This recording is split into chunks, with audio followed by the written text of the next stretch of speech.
have a nice day. So, kalau anda tengok video yang saya kongsikan dengan anda, itu adalah salah satu proses di mana kontraktor coring tebuk lubang dan buat satu hole untuk laluan darty hose ataupun Quaker Hood punya aluminium foil hose lah. Okay, jadi biasanya untuk kontraktor coring ni, anda nak kena hire kontraktor anda sendirilah sebab kita tak ada kontraktor yang buat coring untuk anda. Kita hanya involve untuk pasang kitchen cabinet sajalah.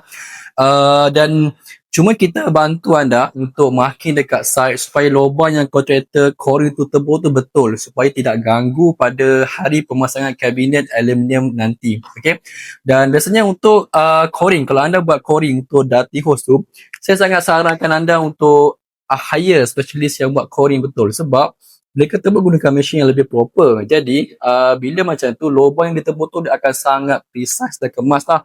Kemudian dia tak ada any habuk yang akan berselera, berterabur dekat anda punya kitchen tu sebab mereka memang dah join hose pipe dengan mesin coring tu. So bila diorang potong tu, air tu dah mengalir masuk dalam hose dan masuk dalam baldi lah. So dia punya, selain daripada dia kemas, dia precise, dia tak perlukan kerja-kerja pembersihan yang banyak lah. Dia sangat cepat. Lepas tu saya pergi ambil video untuk coring tu.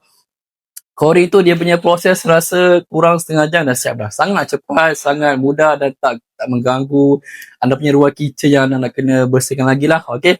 Jadi ingat, untuk anda buat coring, make sure anda hire kontraktor yang lebih pakar, yang menggunakan mesin. Range harga biasa kontraktor yang buat coring tu dalam 150 sampai 350 lah. Okay, untuk area Klang Valley lah. Kalau area luar daripada Klang Valley, saya tak tahu berapa harga dia.